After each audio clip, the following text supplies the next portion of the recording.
Hello दोस्तों, स्वागत है आप सबका आपके अपने यूट्यूब चैनल एजुका पे। तो दोस्तों, हमारी आज नरेशन की लास्ट क्लास है। मुझे उम्मीद है कि अभी तक हमने जितना भी नरेशन में पढ़ा था आपने वो अच्छे से समझ लिया होगा और उसकी प्रैक्टिस कर ली होगी, क्योंकि दोस्तों जब आप बेसिक्स पे अपनी होल्ड अच्छी बनाएंगे तभी तो आप उसका एडवांस लेवल को समझ पाएंगे। अच्छा दोस्तों, ये बात समझनी है कि क्वेश्चन तो एडवांस लेवल से ही आने हैं, क्वेश्चन बेसिक लेवल से नहीं आएंगे।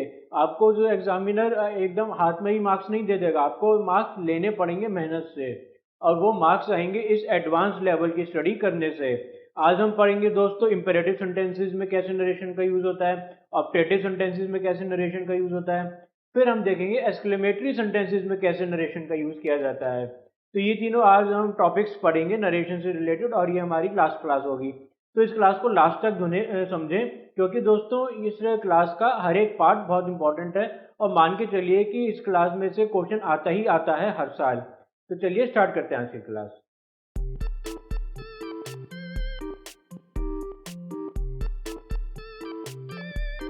अब इंपेरेटिव सेंटेंसेस हमने पहले भी डिस्कस करे थे।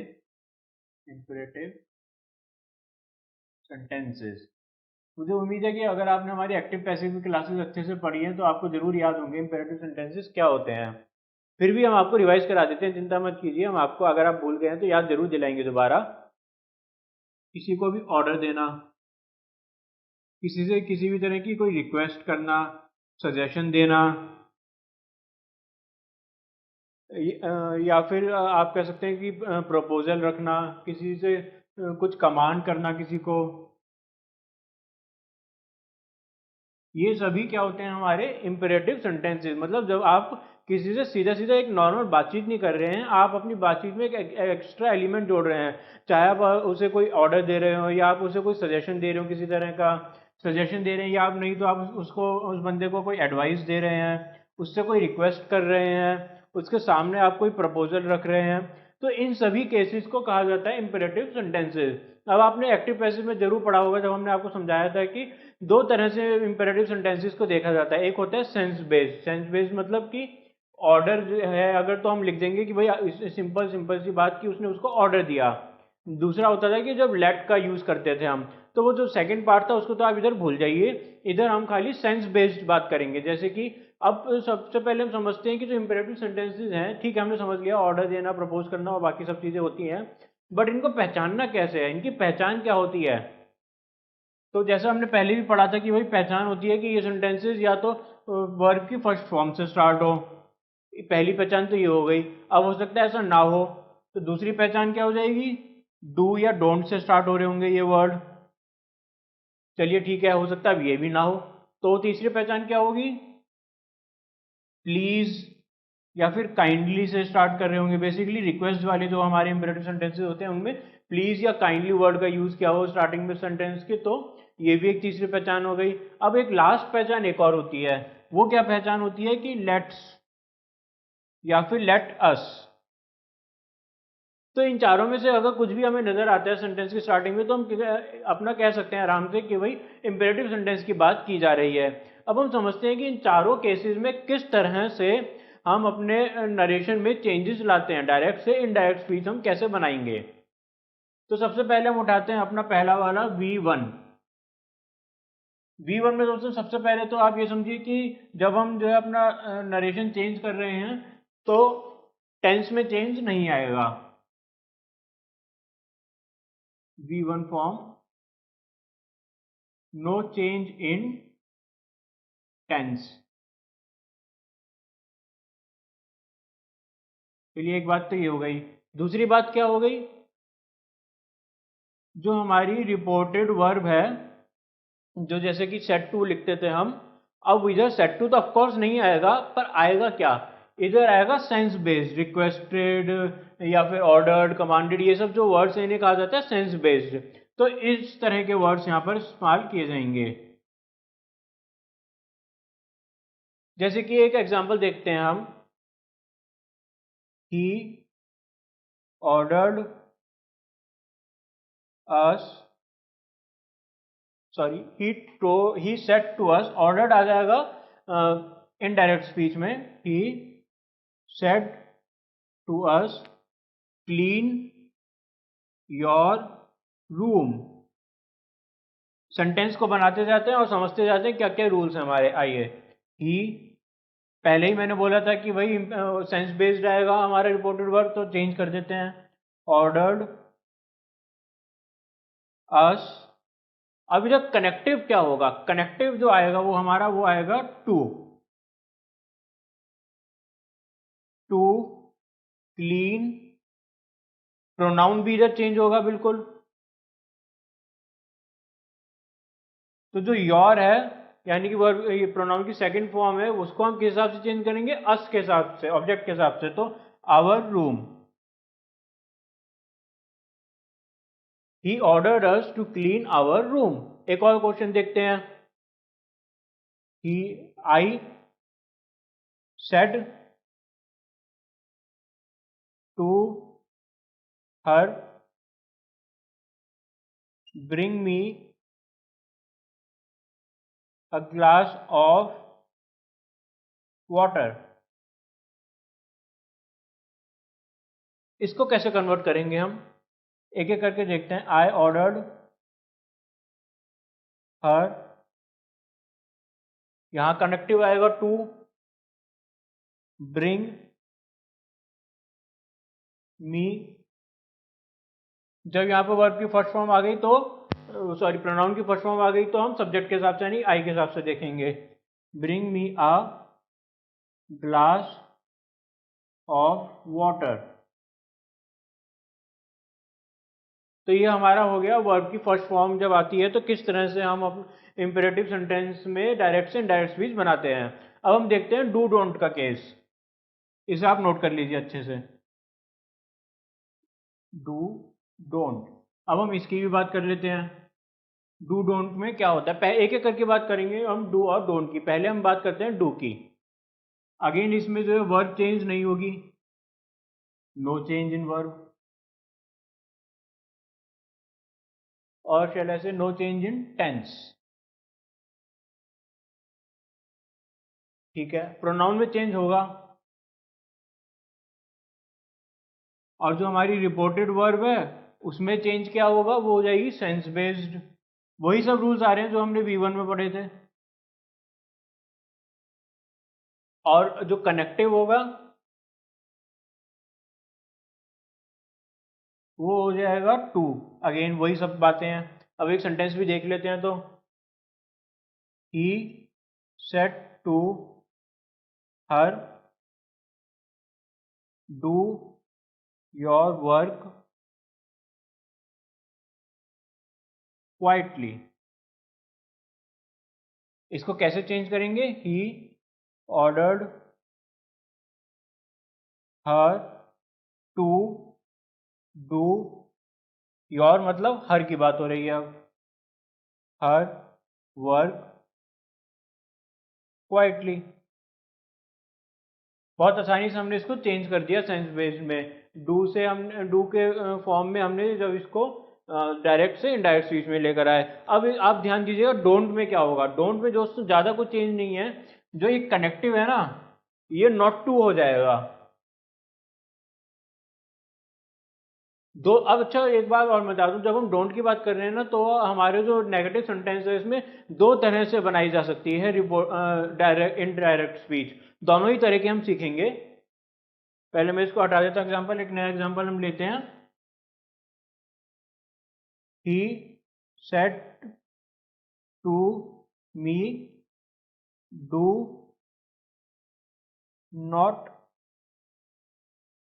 Disturb me. उसने क्या बोला कि मुझे डिस्टर्ब मत करो। अब इसको चेंज कैसे करेंगे, he asked me not to disturb me, मतलब सब्जेक्ट की बात हो रही है, ही, हिम। अब सीखिए नया तरीका। अगर हम जो सेट टू है इसकी जगह, यहां हमने लिखा था सेंस बेस्ड, इसकी जगह अगर फॉरबेड का यूज कर लें, यानी फॉरबेड, फॉरबिड की सेकंड फॉर्म, तो कनेक्टिव सिर्फ टू रह जाएगा। जैसे कि अब आइए बनाते हैं, he forbade me to disturb him. समझे आप क्या किया हमने? क्योंकि हमने फॉरवर्ड लिख दिया है। फॉरवर्ड का मतलब क्या होता है? फॉरवर्ड का मतलब ही ये है कि मना करना। जब हमने मना कर दिया है कि डिस्टर्ब मत करो, तो हमें नॉट लगाने की क्या जरूरत है? इसका मतलब तो हो जाएगा डिस्टर्ब ना करने को मना करा है, यानी कि डिस्टर्ब करो नहीं। ये तो जो है डबल नेगेटिव केस हो जाएगा, जो कि गलत होता है। एक और सेंटेंस देखते हैं कि इस बार करते हैं, they said to him do not eat oily food. इसको कैसे चेंज करेंगे? दे आस्क्ड या फिर ordered him not to eat oily food. अच्छा, एक और बात समझिए दोस्तों, यहाँ हम नॉट टू लगा रहे हैं तो ये क्योंकि हम ब्रिटिश इंग्लिश के हिसाब से चलते हैं, बट अमेरिकन इंग्लिश में टू नॉट भी अलाउड है। He asked him to not eat oily food. But अगर आपके एग्जाम में टू नॉट लिखा आ जाता है इसकी जगह, तो आप उसको गलत ही मानेंगे, क्योंकि ब्रिटिश इंग्लिश में नॉट टू को सही माना गया है, ना कि टू नॉट को। अब आइए सेकंड तरीके से देखते हैं सेंटेंस को। They forbade him to eat oily food. लग तो ऐसा रहा है कि देखने से कि जैसे पॉजिटिव सेंटेंस है, कि भाई he forward him to eat oily food. Oily food खाने से, बात यहाँ पर आती है, खाने से मना कर दिया। ये नहीं कहा कि ऑयली फूड ना खाने को कहा, खाने से मना कर दिया। बात एक ही है दोनों में, बस चेंज इतना है कि यहाँ जो हम नॉट लगाते थे वो हटा दिया, क्योंकि यहाँ पे जो हमारा वर्ब है वो खुद ही मना करने वाला वर्ब है, फॉरबेड वर्ड आ रहा है। अब हम देखते हैं अपना तीसरा फॉर्म। अब हमारा सी पार्ट कहता है प्लीज और काइंडली के बारे में। प्लीज काइंडली के बारे में क्या कह रहा है कि जब भी आप इन दोनों वर्ड्स को देखें सेंटेंस की स्टार्टिंग में, तो आपको सबसे पहले तो ध्यान देना है कि जो हमारा कनेक्टिव है, वही सब रूल्स हम दोबारा बात करेंगे, टू हो जाएगा। जो हमारा रिपोर्टेड वर्ब है वो सेंस बेस्ड हो जाएगा। इस केस में मोस्टली रिक्वेस्टेड वाला केस आएगा। और जो हमारा प्रोनाउन है वो तो उसमें चेंजेस आएंगे, पर जो हमारे टेंसेस हैं उनमें चेंज नहीं आएंगे। अब आइए क्वेश्चन एक एग्जांपल देख लेते हैं। She said to him she said to him please solve this question. Please solve this question. इसको कैसे चेंज करेंगे हम? She requested him to solve. Please हो या काइंडली हो, ये दोनों वर्ड हमने उड़ा दिए हैं। To solve that question, this का क्या हो जाता है? डैट हो जाता है, तो इसलिए हमने टू सॉल्व दैट क्वेश्चन।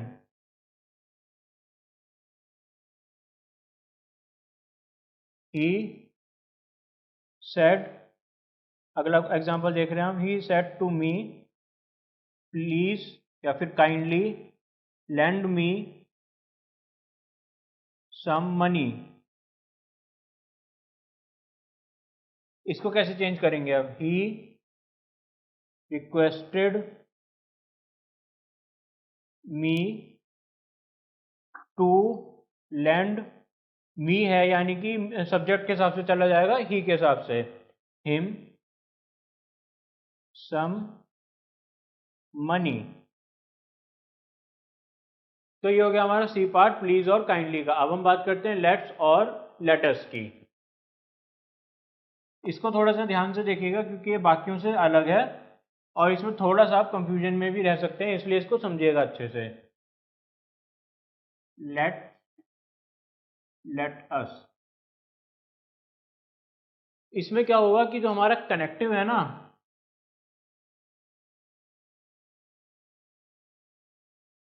उसमें टू भी लगेगा सर। इसमें मान लीजिए सजेस्टेड आया या ऑर्डर आया, जो भी आया वो तो आएगा ही, बेसिकली सेंस बेस्ड, पर साथ में टू भी यूज होगा। पहली बार ऐसा हम देख रहे हैं कि इनडायरेक्ट फॉर्म में भी टू का यूज हो रहा है, टू नहीं हटाया जा रहा है।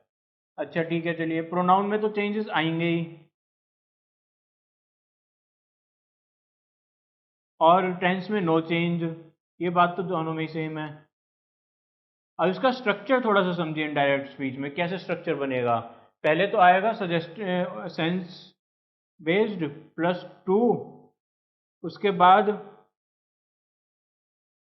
डैट, जो भी हमारा सब्जेक्ट, जो भी हमारा यहाँ पर ऑब्जेक्ट आ जाएगा, उसके बाद कनेक्टिव क्या बन रहा है यहाँ पर ये सजेस्टेड टू कनेक्टिव नहीं था, ये था हमारा रिपोर्टेड वर्ब।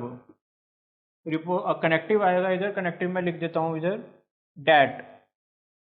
क्या बोला हमने, कनेक्टिव आ रहा है डैट। चलिए अब डैट भी आ गया, अब आगे बढ़ते हैं। अब नया जो सेंटेंस के अंदर है, उधर लग जाएगा शुड, जो भी पहले आएगा सब्जेक्ट ऑब्जेक्ट, सब्जेक्ट आएगा फिर उसके बाद शुड का इस्तेमाल कंपलसरी है। इधर इधर आप ये समझिए कि जो है शुड लगाया जा रहा है। अभी तक आपने किसी भी सेंटेंस में शुड नहीं देखा होगा, सीधा जो है सेंटेंस शुरू हो जाता था, फिर उसके बाद वर्ब की थर्ड फॉर्म, उसके बाद जो भी सेंटेंस है वो आता जाएगा। अब आइए एक एग्जांपल देख लेते हैं, तभी आपको समझ में आएगा। अभी तो थोड़ा सा कंफ्यूजन में लग रहे होंगे आप। He said to me let us go for a movie. कैसे चेंज करेंगे इसको अब हम, he suggested to me that, compare करते जाइए दोस्तों, जो भी हमने सिंटेक्स लिखा है इससे। सेंस बेस में प्लस टू यानी कि सजेस्टेड टू, फिर ऑब्जेक्ट यानी कि मी, फिर उसके बाद डैट, उसके बाद अस का हो जाएगा वी, यहाँ हमने बोला ही था प्रोनाउन आएगा, उसके बाद शुड आना कंपल्सरी है, उसके बाद हमने बोला वर्ब की फर्स्ट फॉर्म आएगी तो गो फॉर अ मूवी, यहाँ लगा दिया हमने फुल स्टॉप। तो ये हो गया हमारा एक एग्जांपल। एक और देख लेते हैं ऐसा ही मिलता जुलता। He said to us let's help the poor. क्या बोला, he said to us let's help the poor. इसको कैसे चेंज करेंगे अब हम, he suggested to us that we should. अच्छा एक बात और आप ध्यान दीजिएगा, जो लेट्स है ना, इसका मतलब है लेट अस, तो जो अस है उसको चेंज करके हम वी लिख रहे हैं प्रोनाउन में। आप ये मत सोचिएगा कि प्रोनाउन जो है कहीं से एक्स्ट्रा में निकल कर आ गया है। ये लेट्स हो या लेटर्स हो, दोनों एक ही बात है, कि अस का हम वी में चेंज कर रहे हैं। That we should help the poor. तो इसी के साथ दोस्तों अब हमारे इंपेरेटिव सेंटेंसेस पूरे हो गए हैं। अब हम चलते हैं ऑप्टेटिव सेंटेंसेस की ओर। ये अभी तक हमने आपको नहीं बताया था ऑप्टेटिव सेंटेंसेस क्या होते हैं, तो इसको भी हम समझते हैं। ऑप्टेटिव सेंटेंसेस, इनका मतलब क्या होता है। जब भी आपको कोई आशीर्वाद दिया जाए या आपको कोई श्राप दिया जाए, तो उन सेंटेंसेस को कहा जाता है ऑप्टेटिव सेंटेंसेस। जैसे कि कोई इच्छा हो या फिर आपकी विश, डिजायर, कर्स, जैसे हमने बोला कि कोई भी आपको श्राप दिया जाए, या फिर कोई प्रेयर हो, ब्लेसिंग्स हो, प्रेयर, ब्लेसिंग्स, या फिर कोई, यही पांच हो गए, विश है, डिजायर हो रही है, कोई कर्ज आपको दिया जा रहा है, या फिर कोई कोई प्रेयर मांगी जा रही है, या आप किसी को ब्लेसिंग्स दे रहे हैं। तो इस तरह के सेंटेंसेस को ऑपरेटिव सेंटेंसेस कहा जाता है। इनकी पहचान क्या है, इनकी पहचान भी समझते चलिए। मे वर्ड का बहुत यूज किया जाता है यहाँ पर। अब एक सेंटेंस देखते हैं तब आपको समझ में आएगा। शी सेड टू हिम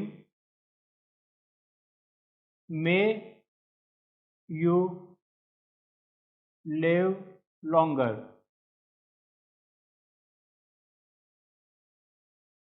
तो आपने देखा कि वही इसने उसको एक तरह से आशीर्वाद दिया, उसको विश किया उसके लिए कुछ अच्छा।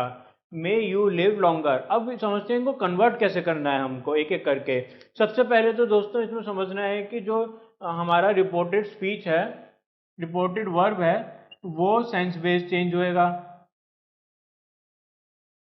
दूसरी बात क्या समझनी है, जो हमारा ऑब्जेक्ट आ रहा है डायरेक्ट, ये जो हमारा रिपोर्टेड ऑब्जेक्ट है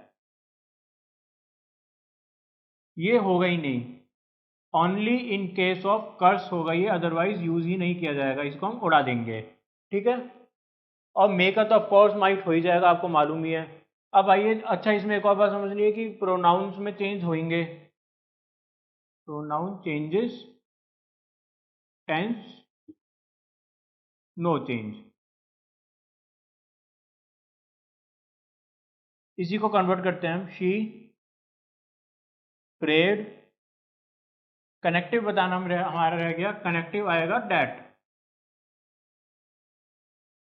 डैट, देखिए अब हमने हिम को उड़ा दिया, सीधा डैट लिखा। अब ये प्रोनाउन पहले आ जाएगा यू का, यानी कि हम देखेंगे हिम के हिसाब से। He might live longer.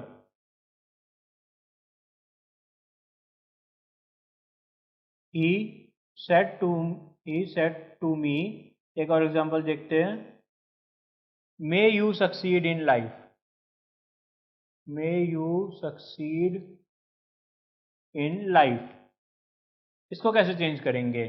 He wished that I might succeed in life. अब एक कर्स का भी एग्जांपल देख लेते हैं। ये हो गए हमारे दो पॉजिटिव एग्जांपल्स, एक नेगेटिव एग्जांपल भी देखते हैं। कर्स एक नेगेटिव चीज हो गई ना। He said to him may you never get peace in life. तुम्हें कभी शांति ना मिले जिंदगी में। तो इसको कैसे चेंज करेंगे हम? She cursed him that, you change होगा हिम के हिसाब से। He might never get peace in life. तो ये आपने देखा कि कर्स के साथ में हिम, हमने हिम लगाया, बाकी कहीं भी हमने ऑब्जेक्ट को नहीं लगा रहे थे। तो इसी के साथ हमारे हमने समझ लिया ऑपरेटिव सेंटेंसेस को भी। अब हम देखते हैं एक्सक्लेमेटरी सेंटेंसेस के बारे में।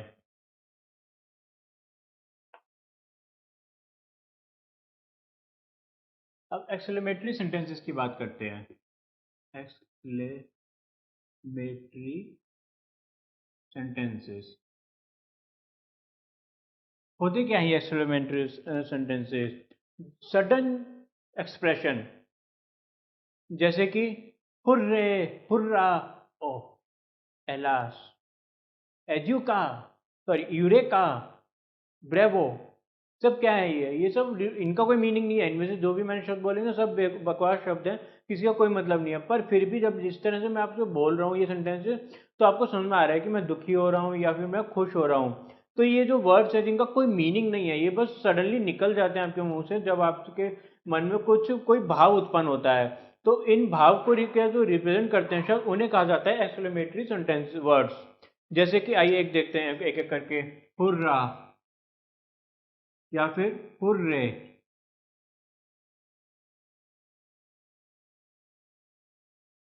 अच्छा, आप नोटिस करिएगा कि जो एक्सक्लेमेटरी वर्ड्स है उनका पहचान क्या है, ये एक्सक्लेमेटरी मार्क जिसे कहा जाता है, ये लगना कंपलसरी है, हुर्रा हो या हुर्रे हो या कोई भी एक्सक्लेमेटरी वर्ड आ रहा हो तो।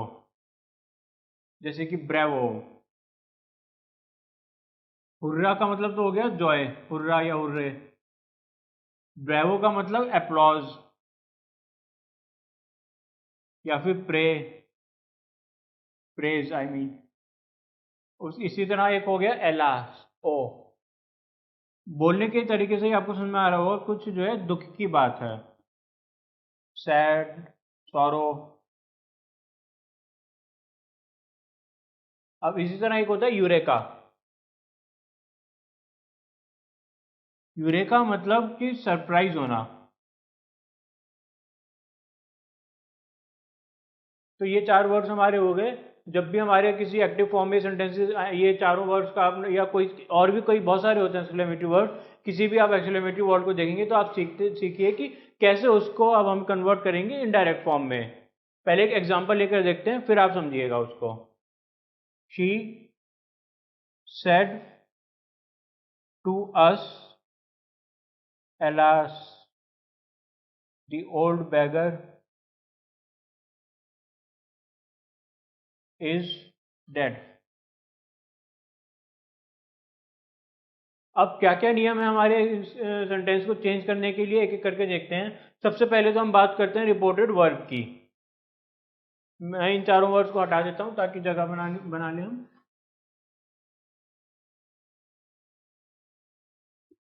रिपोर्टेड वर्ब कैसे होगा? जो सेड टू है इसकी जगह आ जाएगा एक्सक्लेम्ड विद। ये तो लगना नेसेसरी है ही इसमें, ये जब भी आप एक्सक्लेमेटरी वर्ड देखेंगे तो ये एक्सक्लेम विद लगना तो कंपलसरी है ही है, प्लस सेंस बेस्ड जो भी वर्ड आएगा, सॉरो का या जॉय का या जो भी वर्ड आएगा। तो उसके बाद हम देखते हैं, अच्छा इसमें एक और बात वही जो हमने पहले भी देखा था हमारे ऑपरेटिव सेंटेंसेस में, कि ऑब्जेक्ट गायब हो जाता है। प्रोनाउन चेंजेस और टेंस नो चेंज।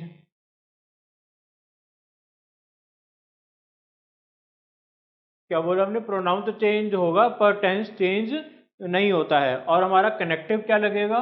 कनेक्टिव लगेगा डैट। कनेक्टिव में हमने क्या बोला? डैट लग जाएगा। उसके बाद अब आइए इस सेंटेंस को इस हिसाब से चेंज करके देख लेते हैं। शी एक्सक्लेम्ड विद, हमने बोला कि कंपलसरी है।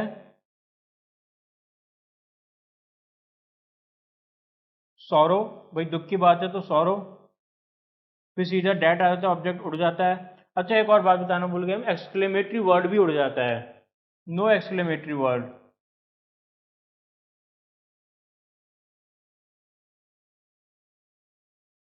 That the old beggar was dead। एक और सेंटेंस देख लेते हैं हम इसी का। She said to him, she said to him, eureka I have solved the sum. Eureka I have solved the sum. इसको कैसे चेंज करेंगे अब हम, आइए। She exclaimed with surprise